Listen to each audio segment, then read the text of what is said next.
다시 무대를 좀 바꿨습니다. 지금부터 첫 번째 발제에 대한 토론을 진행하겠습니다.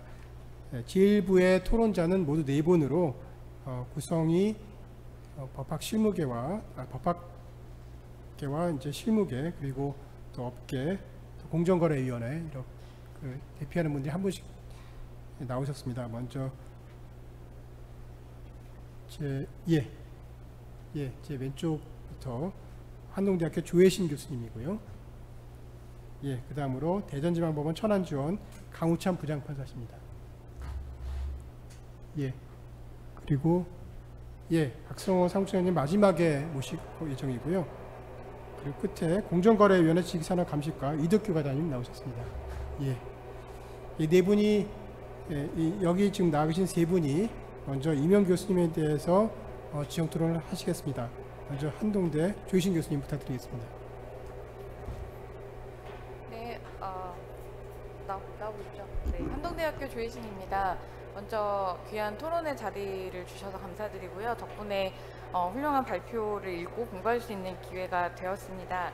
저는 이명 교수님의 발표에 대해서 열심히 읽고 그리고 이제 질문을 드리지는 않을 생각인데요. 제가 동의하는 부분하고 조금 생각이 다른 부분을 조금 설명드리는 것으로 토론을 진행할까 합니다. 교수님의 발표가 굉장히 흥미로웠습니다. 이제 도입부터 해서 교수님의 이제 발표 흐름에 따라서 제가 3가지 쟁점에 대해서 좀 저의 생각을 말씀드리려고 하는데요. 유령 같은 위험이라는 표제를 쓰셨고, 그다음 위험의 실체 파헤쳐 보기라고 하셨는데 그 부분에 대해서 제 생각을 말씀드리고 마지막으로는 경쟁 정책의 주안점이 어디에 두어져야 하는지 그 부분에 대해서 좀 제 의견을 조금 보탤까 합니다. 먼저 위험 혹은 경쟁 침해의 본질을 찾기 위한 시도가 계속되고 있다라는 관찰에 동의합니다. 이는 기존의 경쟁법이 기초에 있는 경제학적 전제들이 그대로 유지되기 어려운 변화들이 경쟁 현실에 일어나고 있기 때문일 것입니다. 한편 경쟁법이 다루고자 하는 위험의 본질에 대한 이해가 지금까지 일치된 적이 있었던가 하는 생각이 드는 것도 사실입니다. 다른 법 분야와는 달리 이른바 학파라고 지칭되는 이론체계 변천이 최근까지도 지속적으로 이루어지고 있는 것을 보면 적어도 경쟁법에 관한 한 발표자께서 말씀하신 위험의 본질을 찾기 위한 탐험은 그리 낯설지 않은 현상으로 보이기도 합니다. 잘 아시다시피 시카고 학파, 하버드 학파, 시카고 학파, 그다음에 포스트 시카고, 네오 시카고, 최근에는 행동경제학에 많이 주목하고 있는 것으로 보이는데요. 이제 그런 어떤 여러 가지 이론 체계들이 계속 끊임없이 고안되는 것을 보면 이런 탐험은 경쟁법에 어쩌면 숙명과도 같지 않은가라는 생각이 듭니다. 그렇다면 이제 혁신과 변화가 멈추지 않는 경쟁 현실을 규율하는 경쟁법의 특성을 고려하면서도 경쟁법의 원리, 프린시플을 썼는데요. 구체적으로 타당하게 적용하기 위한 법 이론과 해석론을 모색해 나가는 것이 중요할 것이라고 생각합니다. 제가 적절한 적용일지는 확신이 없습니다만 법 철학에서 이제 드워킨이 법 원리하고 법 규칙을 질적으로 구별하는 이론이 있습니다. 그러니까 프린시플하고 룰을 구별하는 그런 이론인데요. 이 드워킨에 따르면 법 규범은 논리적 성질을 달리하는 법 규칙하고 법 원리가 있는데 이 양자가 구별되는데 법 규칙은 확정적인 규범 내용을 가지는 반면 법 원리 이것은 가치나 이념적 당위로서 구체적인 사실적 혹은 규범적 조건에 따라 더 혹은 덜 실현될 수 있는 최대 실현 명령을 의미합니다. 또한 법 원리는 법 규칙의 존재나 내용을 파악하는 데 배경적 근거로 작동되는 규범 이렇게 설명을 합니다. 그래서 이 법 원리의 작동에 따라서 사법 재량이 부정되거나 축소됩니다. 그러니까 쉽게 설명을 드리면 우리가 법률에 좀 추상적인 개념을 쓰고 있는 이제 어떤 가장 상위에 있는 규범을 법 원리라고 한다면 그것을 구체화하는 것들 그것을 이제 규칙 혹은 정책이라고 할 수 있겠습니다. 그래서 이런 구별로는 경쟁법, 특히 이제 우리 공정거래법에 적용을 해보자면 법 원리에 해당하는 주요 개념, 그다음에 법 위반행의 성립 요건, 위법성 표지 이런 것들은 법률이나 일부 이제 시행령에 규정이 되어 있고 그 구체적인 판단 기준은 주로 심사 기준이나 판례를 통해서 제시되어 오고 있습니다. 그리고 이 후자의 이제 법 규칙이라는 부분은 외국의 이론이나 판례로부터 지대한 영향을 받고 있고 그 변경 또한 상대적으로 빈번하게 이루어집니다. 그런데 이 법 규칙의 경우에는 다분히 고정경제학적인 개념과 이론을 전제로 삼고 있는데, 예를 들면 가격, 뭐 한계 비용, 수요 공급 법칙, 효율성, 이런 개념들이 바로 그것입니다. 반면 이제 우리 공정거래법상의 주요 금지 요건들은 이런 고정경제학적 개념과 전제에 크게 의존하고 있지는 않습니다. 오히려 뭐 시장지배적 지위, 방해, 배제, 부당성 등 법 원리임을 확신하게 하는 불확정적이고 가치적 개념을 사용하고 있는 것입니다. 이런 점에 착안한다면 지금은 새로운 경쟁 현실에 부합하는 새로운 법 규칙을 찾아나가는 노력이 필요한 시점이라고 할 것이고, 작금의 혼란스러운 논의 지형 혹은 다소 성급하고 과도한 측면이 없지 않은 어떤 규제 경쟁이라고 말씀하신 부분은 그 규칙을 찾아나가는 과정의 일환이라고 생각을 합니다. 반면 법 원리 부분은 우리가 이제 어떤 논의를 전개해 나가는 데 있어서 여전히 우리가 확고하게 유지해야 할 전제로서 자리 잡고 있다라고 저는 생각하고 있습니다. 두 번째로 이제 위험의 실체 파헤쳐 보기라고 말씀하신 부분에 대해서 제가 발표자를 보는 중에 눈에 띄는 부분이 있었습니다. 뭐냐면 바로 실제로는 사회가 반드시 이를 허용하지 않음이라는 표현이었습니다. 예컨대 이제 이론적으로는 이제 경쟁법은 경쟁자가 아닌 경쟁을 보호한다라는 것을 저희가 굉장히 익숙한 레토릭으로 사용하고 있는데, 실제로는 경쟁자를 보호하기 위한 규제 수요를 잠재우기가 어렵습니다. 그래서 제가 좀 과도한 단순한 위험을 무릅쓰고 질문을 한다면, 이렇게 이론과 현실 양자가 일치되지 않는다면 과연 어느 쪽에 물러서야 할 것인가, 그리고 이 외 사회라고 표현된 그 어떤 주체가 이론적으로 이런 명징한 여러 명제들에도 불구하고 그와는 다른 요구를 표출하는 것인가, 이제 바로 이러한 질문에 대한 답에 경쟁법의 본질이 있다고 생각합니다. 디지털 경제 혹은 뭐 플랫폼 경제가 양산하는 위험의 실체는 경쟁 자체의 저해 혹은 부재보다는 저는 착취에 가깝다고 생각합니다. 일반적으로 착취는 시장 지배적 지위에 있는 사업자가 그 거래 상대방, 여기에는 이제 거래 상대방인 사업자나 소비자를 아우르는 개념인데요. 경쟁 상태에서라면 합의되기 어려운 가격이나 거래 조건을 관철시키는 행위로 이해되고 있습니다. 그간의 경쟁법 이론인 해석론에서는 착취 행위를 직접적으로 규제하는 것보다는 이 착취 행위가 가능하도록 하는 시장 구조나 경쟁 여건을 개선하는 것이 우선이라고 여겨져 왔습니다. 심지어 착취 행위에 대한 규제는 경쟁법의 본령이 아니라는 입장이 좀 더 우세한 것으로 보이기도 합니다. 즉 시장에서 유효 경쟁이 이루어진다면 착취 행위는 자연스럽게 근절될 것이므로 경쟁 당국이 그 여러 가지 제약, 뭐 정보에 있어서나 여러 제약에도 불구하고 여기에 개입할 필요는 없다는 것이 대체적인 어떤 견해인 것 같습니다. 하지만 디지털 경제 혹은 플랫폼 경제에서는 이와 같이 이 배제 남용과 착취 남용 간의 논리적 관계가 다른 방향으로 작동하는 것으로 보입니다. 즉 경쟁과 혁신이 치열하게 이루어질수록 그 플랫폼을 고리로 연결된 다른 층위의 사업자 혹은 소비자가 착취가 그러니까 플랫폼으로 연결된 여러 그룹의 사업자나 소비자가 그 착취의 대상이 될 가능성이 더 높아지는 것이죠. 즉 경쟁의 활성화가 착취행의 여지를 줄이는 방향이 아니라 오히려 높이는 방향으로 작용하는 것이 아닌가 하는 것입니다. 물론 여기에서는 이 제가 말한 경쟁이라는 것은 어떤 경쟁의 층위나 양상의 문제가 있습니다. 그러니까 관련 시장 획정으로 포착되기 어려운 그런 다양한 층위가 이제 층위에서의 경쟁이 플랫폼을 중심으로 이루어지고 있기 때문에요. 그래서 그 어떤 측면에서는 경쟁이 굉장히 활발하게 이루어지고 있지만 이면에서는 경쟁이 분명히 소멸되는 층위가 있을 거라는 것이죠. 네, 이처럼 배제 행위와 착취 행위의 논리적 관계가 전혀 다르게 형성될 수 있는 이유는 그러니까 제가 아주 확신을 갖고 말씀드리는 건 아니지만 고착 효과가 아닌가라는 생각을 합니다. 디지털 혹은 플랫폼 시장의 특성상 막대한 규모의 이용자 그룹을 오래 잡아둘 수 있기 때문에 시장 혹은 데이터에 대한 지배력을 갖고 있는 사업자 혹은 플랫폼 간의 경쟁이 치열하게 일어남에도 불구하고 이미 포획된 이용자나 이용 사업자에 대해서 착취적 거래 조건을 관철시키는 것이 가능할 수 있다는 것입니다. 그리고 여기서의 착취의 개념은 저는 좀 다소 폭넓게 이해할 수 있다고 생각을 합니다. 그래서 아까 발표자께서 말씀하신 어떤 선택권 제약, 뭐 주권, 프라이버시 침해 이런 것들도 저는 어떤 소비자 이익 침해 개념으로 포섭되는 것이 가능하지 않는가라는 개인적인 생각을 가지고 있습니다. 이렇게 소비자 후생이 저해되었다는 실증적 증거가 충분하지 않다라는 말씀을 하셨고 동의합니다. 그런데 데이터나 이런 플랫폼 생태계에서는 어느 그룹에선가는 그 착취적 이윤 수치가 일어날 수 있다라는 것이죠.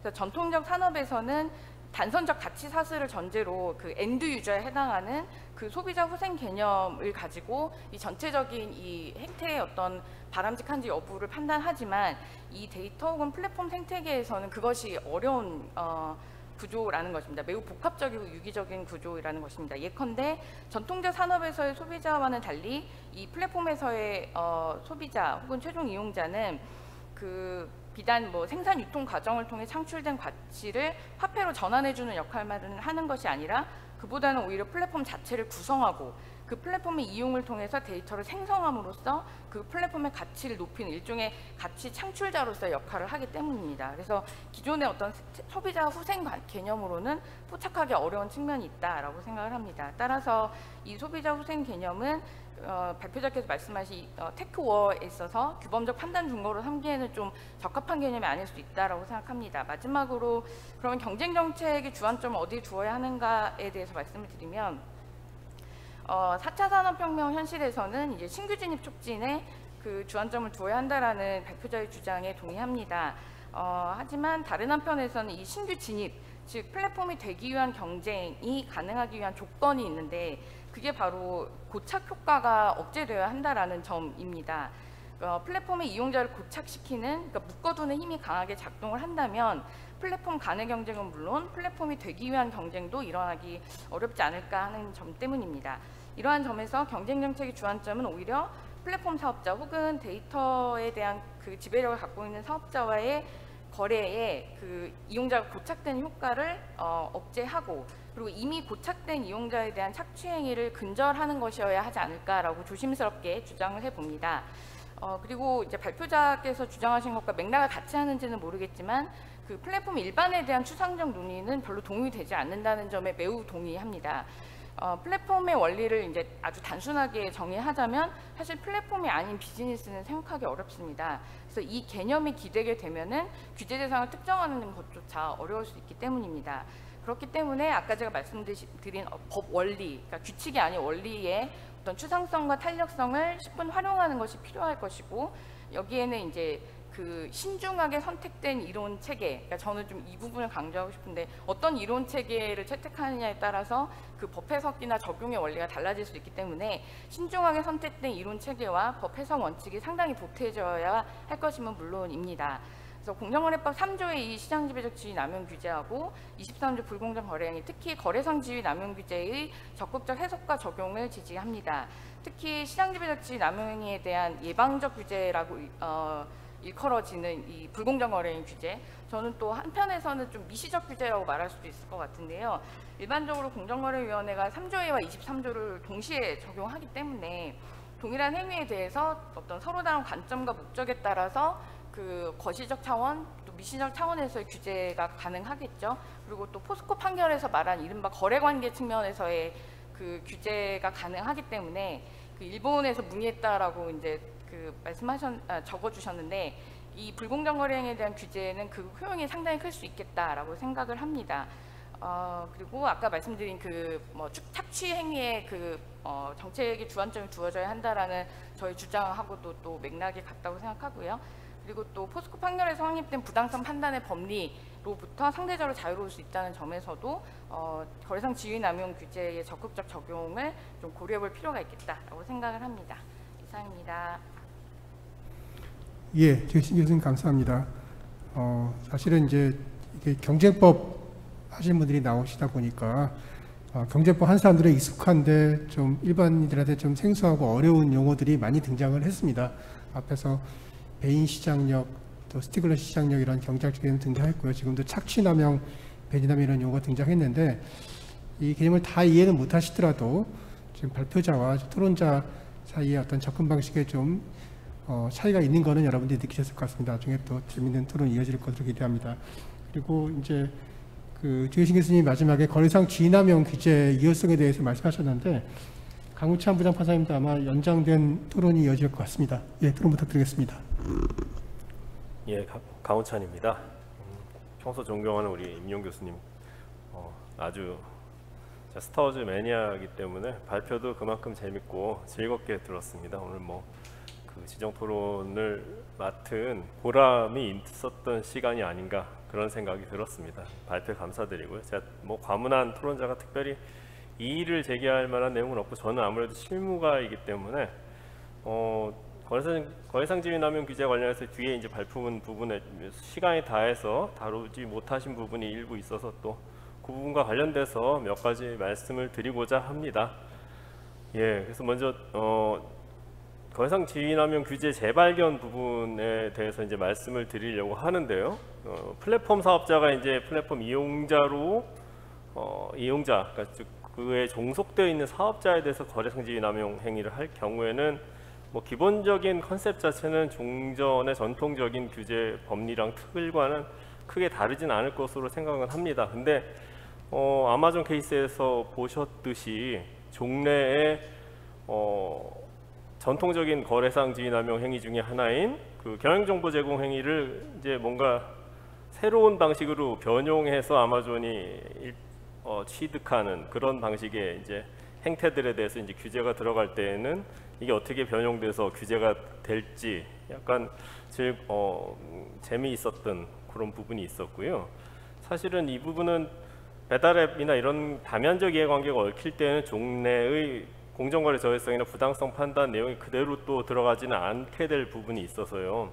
형량 부분에 있어서도 그렇고요. 그래서 이 부분도 상당히 향후에 법리 발전의 여지가 있는 부분이 아닌가 하는 생각도 들었고, 경우에 따라서는 노동시장에서 규제의 중요한 툴로서 사용될 여지가 있어 보입니다. 수요 독점자에 대한 부분에서 일본에서도 아마 이 부분에 한 두 해 전에 관심을 갖고 우리 쪽에 물어봤던 걸로 제가 기억을 하는데요. 실질적으로 집행 사례가 거의 없기 때문에 답을 하기는 어렵다는 생각은 들었습니다만, 향후에 금지 청구 제도가 법원으로 넘어와서 들어왔을 때 이게 어떻게 될지는 좀 지켜봐야 될 문제인 것 같습니다. 이제 나아가서 이제 사업자에 대한 것 말고 일반 소비자에 대해서 파급 효과가 문제되는, 예컨대 거래 플랫폼에 의해서 프라이버시 침해가 생긴다든지 하는 그런 유형의 거래상지위 남용 행위와 관련해서는 이미 유명한 2015년 남부 CC 판결에서 적용 요건이 설치가 되고 가급적 공정에서 건드리지 말라는 취지로 판시가 나간 바가 있습니다만, 이게 일파만파로 이렇게 테크노 기술 기업 관련돼서 플랫폼 시장과 관련돼서 적용될 때는 사실 이 대법원 판결이 나갈 때는 그런 것까지 생각하고 나간 판결은 아니거든요.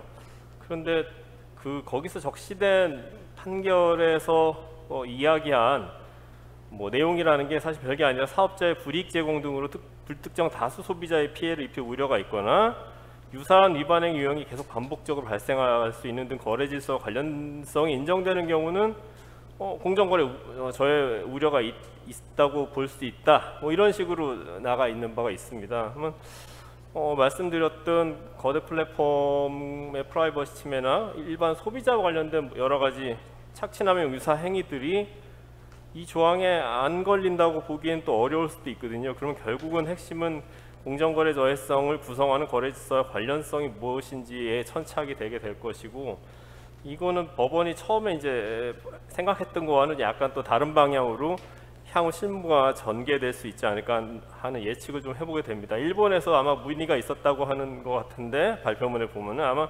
일본에서는 기본적으로 소비자에 대해서는 이게 적용이 안 되는 조항으로 돼 있기 때문에 우리랑은 약간 차이가 있어서 문의를 해본 게 아닌가 하는 그런 생각도 들었습니다. 나아가서 교수님께서 이제 제시해 주신 거래상지위 남용 규제 발동의 5가지 선결 조건, 이제 이거를 얘기해 주셨고, 필터를 얘기해 주셔서 되게 굉장히 임프레시브한 그런 부분이었고요. 그다음에 이제 다만 이제 이게 소프트로어로서는 연성 규범으로서는 굉장히 좋을 거는 같은데, 경성 규범으로서 이제 실무나 특히 법원 실무, 결국 이제 구속력 있는 사법적 판단 기준으로서 이게 작용할 수 있을 것이냐라고 물어보신다면 약간 현재로서는 다소 판례 법리랑은 약간 안 맞는 부분이 있는 것 같습니다. 특히 이제 경쟁의 우위 요건 부분인데, 나머지는 기존의 판례에 녹아 있는 부분, 특히 약관규제법이나 소비자보호법 등 민사상 규제 수단이 있을 땐 가급적 들어가지 않는다는 건 이미 남부 CC 판결에서도 판결문상의 그 정신으로 녹아 들어가 있습니다만, 결국은 경쟁 외 우위 이 부분은 법원에서 아직까지 이 부분을 가지고 이렇게 이게 맞다라고 얘기한 적은 없는 상황이라서요. 결국은 아마 이렇게 이 기준을 경성규범으로 관철시키려면 판례 변경이 필요하게 될 가능성이 있어 보입니다.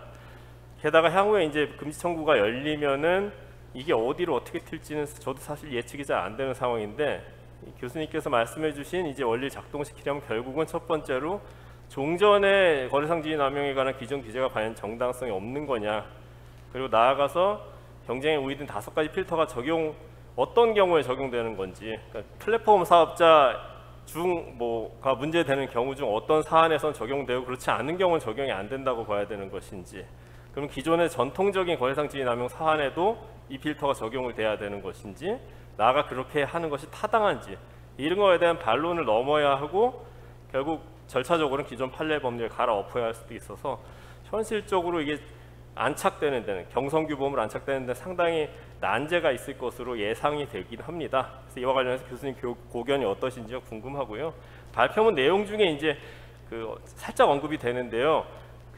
기존 규제 공백 내지 부족함을 채워줄 수 있는 맞춤형 규제, tailored approach라고 돼 있는 그 부분, 구체적으로 어떤 것을 생각하시고 생각하시고 발표문을 작성하셨던 것인지가 궁금하였습니다. 이상입니다. 예, 감사합니다. 예, 판례와 비교해서 또 질문해 주셨는데 나중에 또 답변 기대하겠습니다. 다음으로 공정거래위원회 이덕규 과장님, 예, 이명 교수님 발표에 맞춰서 토론 부탁드리겠습니다. 네. 안녕하십니까. 공정위 지식산업감시과장 이덕규입니다. 먼저 교수님의 훌륭하신 발표에 감사드립니다. 예, 특정 주제를 놓고 연구하시는 분들의 발표를 들을 때나 논문을 읽을 때마다 느끼는 거지만, 이런 시각도 있구나, 이런 이슈가 이런 측면도 가지고 있구나, 저런 사례도 있구나 하는 등등의 놀라움을 느끼고 했는데요. 오늘 이 자리도 그런 느낌을 가지는 좋은 시간이었습니다. 감사드립니다. 교수님 발제와 관련해서 제가 볼 때 좀 더 깊이 있는 토론이 있었으면 좋겠다고 생각한 부분을 말씀드리겠습니다.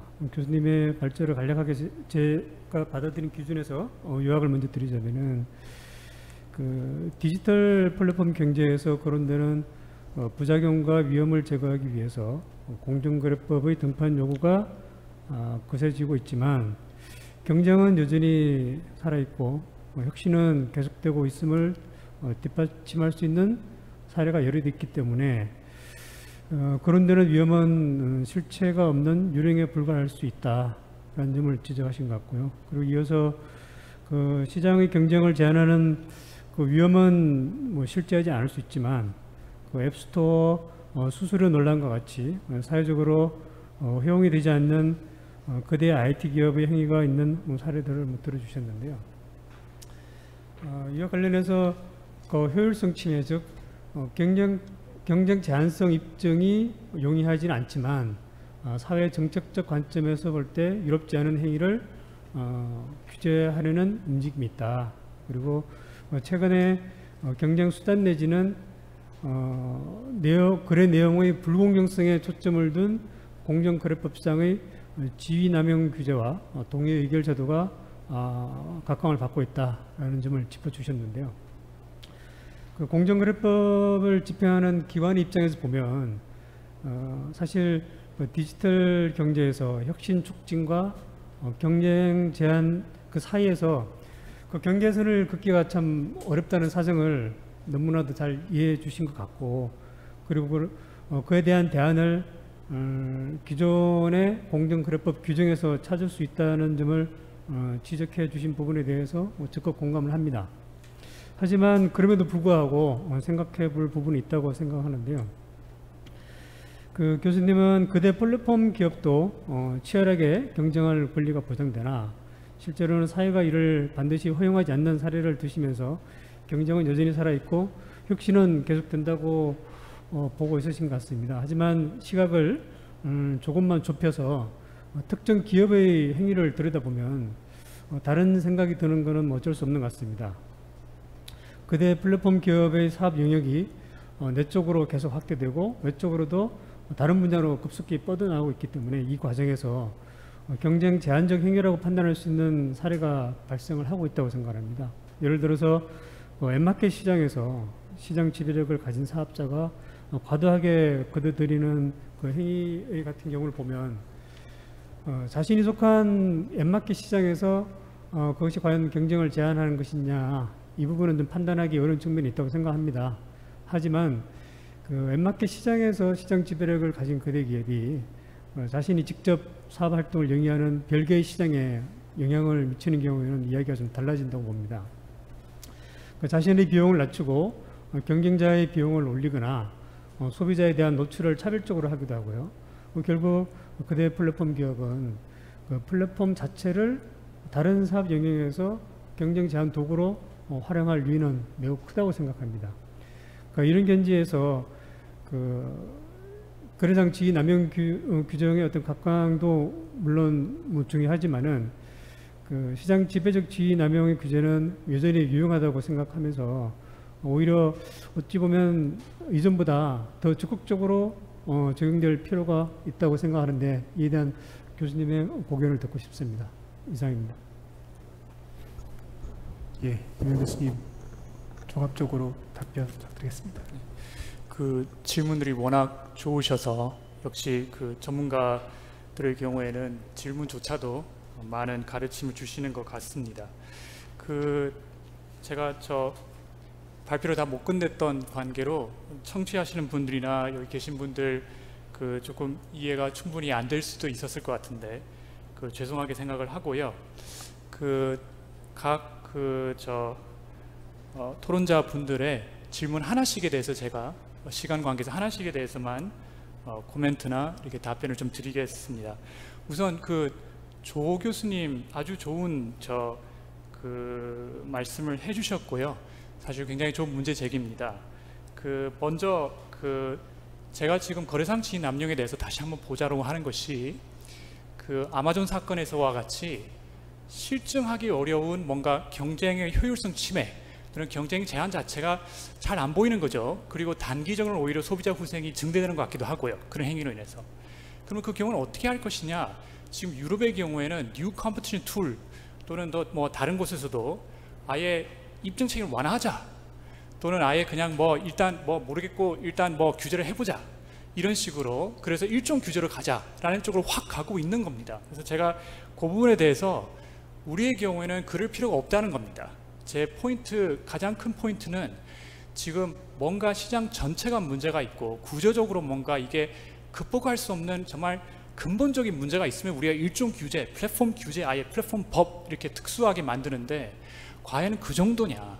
시장은 여전히 가증적인 것 같고 큰 차원에서는 물론 과장님 말씀대로 구체적인 사례에서는 문제가 되는 경우는 있지만, 그래서 그런 점에서 좀 생각을 잠깐 해보자. 우리는 있다, 규제 도구가 다른 나라가 없는. 근데 다만 그러면 거래상 지위 남용 규제를 디지털 시대에 맞춰서 우리가 지금 플랫폼과 관련해서 실제로 우리가 우려가 되는 거에 맞춰서 어떻게 할 것이냐, 그게 오히려 우리의 규제 과제가 아닌가라는 생각을 하는 겁니다. 그래서 어떤 의미에서는 저하고 조 교수님하고 뭔가 연구 목표는 비슷한 것 같아요. 그러니까 이게 저도 이게 방해 또는 배제 남용으로 말하기 어려운 뭔가 착취 남용에 가까운 것들이 지금 거기에 대한 사회의 규제 요구가 거세단 말이에요. 거기에 대해서 공정거래위원회도 좀 규제해 달라는 그런 요구도 많고요.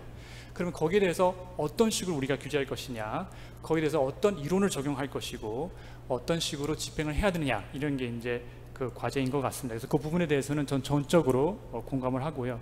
그 다음에 역시 강 부장님 핵심을 찔렀는데요. 결론을 말씀드리면 판례 변경이 필요하다고 생각합니다. 저는. 그러니까 이 5개 필터는요, 저는 모든 거래상 지위 남용에 다 적용돼야 한다고 생각합니다. 그러니까 지금 디지털 시대에 그렇지 않은 거래상 지위 남용과 무슨 플랫폼에만 관련된 거래상 지위 남용이 있을까 싶고요. 그런 점에서는 아예 이렇게 점진적으로 가야 되지 않나라는 생각을 하고, 말씀하신 대로 저도 4개의 필터는 현재 판례상으로도 아무 문제 없고 공정거래위원회도 얼마든지 집행할 수 있다라고 생각하고, 5개 필터 5번째 경쟁상 경쟁의 우위 원칙, 그게 가장 핵심인데 저 같은 경우에는 그게 무슨 말이냐면요. 첫 번째 근거는 굉장히 단순합니다.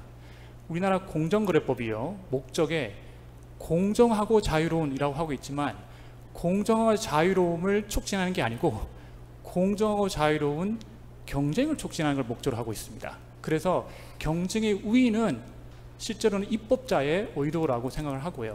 그럼 경쟁의 우위는 뭐냐? 그러면 무조건 효율성 그 이론이라든지 뭐 말씀하셨던 무슨 시카고 학파의 이론을 접근하는 이게 아니고요. 착취 남용이 문제됐을 때 우리가 또 생각하는 사회적으로 이롭지 않은 또는 장기적으로 봤을 때 뭔가 부당하거나 비효율적인 행위를 이제 규제를 할 때 그게 경쟁에 유익할 수도 있고요. 경쟁에 무해할 수 있습니다. 아무 문제 없고요. 다만 그게 경쟁에 유해한 규제가 될 수가 있는데 그게 이제 많은 학자들이 비판하는 뭐 파스트트랙 그 유업 대리점 사건 같은 경우죠. 그 경우에는 멈춰서 해야 된다는 겁니다. 그 경우에는 멈춰서 해야 되고 그래서 만일 저는 사실은 내심 대부분에서 판례 변경 없이도 그런 식의 채택 가능하지 않나라는 생각을 했는데 강 부장님 말씀 들어보니까 좀 더 과감한 판례 변경이 가능해야 될지도 모르겠다 이런 생각이 들고요. 테일러드 규제 같은 경우에도 이게 큰 관점에서 바로 이런 겁니다. 그러니까 일반적인 무슨 뭐 소위 공정거래와 뭐 플랫폼 그 공정화에 관한 법률 이런 것보다는 정말 필요한 우리가 저 가불관계 3법에서 들어갔듯이 실제로 정말 특유한 무슨 플랫폼의 유형에 또는 행태가 있을 때 거기에 맞춰서 규제를 왜 못하느냐. 쉽게 얘기하면 아마존의 행위가 우리가 생각하기에 좀 문제가 있다. 아마존도 의도치 않다고 얘기할 정도니까요. 자기들도 발이 저리는 거죠. 그러면 그거를 해결하기 위해서 그 거래 공정화에 대한 법률이 필요하냐. 그렇지 않으면 정말 어떻게 보면 어떤 의미에서는 그냥 집행이 될 수도 있고요. 사건 또는 아예 뭐 좀 더 구체적인 그런 뭐 규제가 될 수 있지 않을까, 그런 대안이 될 수 있지 않을까 생각을 합니다. 그 다음에 그 과장님 아주 좋은 그 말씀해 주셨고요. 저도 특정 기업의 경우에는 문제가 있다고 생각합니다. 있고 그리고 그래서 그런 식으로 이제 그 집행 사례들이 있는 거고요. 특히 경쟁자의 비용을 증대시키는 그런 행태들은 당연히 규제를 해야 되고요. 근데 이제 앱마켓의 경우에도 수수료 과다 관련해서 이게 지금 수수료가 높은 것이 진짜 우려냐, 우리의, 또는 그게 아니고 말씀드린 것처럼 그 뭔가 결제 시스템을 사용하도록 한 것이 그게 문제냐, 또는 그게 아니고 앱마켓에 참여를 못하게 하는 또 그런 게 문제냐, 어떤 조건들이 문제냐. 그럴 때 어떤 행위 유형이냐에 따라서 그 조 교수님도 말씀하셨던 이론, 근거, 접근이 다 다를 수 있다. 그래서 위험이 무엇인지를 분명히 살펴보고 저는 경쟁자의 비용 증대를 야기하는 그런 행위에 대해서는 적극 규제한다라고 생각을 합니다. 그래서 그게 바로 4차 산업혁명에 맞는 그런 규제가 아닌가. 결국은 우리는 지금 뭐가 좋은지 나쁜지 알 수 없거든요, 현재는요. 그러니까 신규 진입을 무조건 하게 하는 게 어떤 의미에서는 더 좋고, 그런 신규 진입을 어렵게 하거나 장벽을 높이는 그런 행태는 엄단해야 된다, 이렇게 생각을 합니다. 예, 열띤 토론과 또 답변 감사드립니다. 이 말씀을 듣고 보니까 뭐 짧게만 제가 코멘트를 드리면, 사실은 이제 저희 논의가 최근에 공정거래위원회에서 발표한 디지털 공정경제정책하고도 많이 관련이 있는데요. 그 중에서 이제 상거래 플랫폼, 전산거래 플랫폼의 거래 공정화 법을 따로 만들겠다, 이런 게 있었어요. 그래서 제가 그 발표된 거에서 이제 조금 유심히 봤던 게, 공정거래위원회가 왜 전산거래 플랫폼의 거래 공정화법이 필요하냐는 논리 중에 하나가 기존의 법으로 대응하기 문제가 있다고 하셨거든요. 근데 지금 여기서 충돌되는데, 만일 거래상 진위남용 행위가 경쟁 우위를 필터로 하지 않고 넓게 적용되면 그거로도 안 되는 게 무엇일까라는 생각이 들었고, 그래서 참 이게 딜레마인데요. 경쟁 우위 필터를 도입하게 되면 정말 이거로 안 되겠다 해서 거래 공정화법을 더 도입해야 된다는 얘기가 나오지 않을지, 뭐 그런 우려가 갑자기 들었습니다.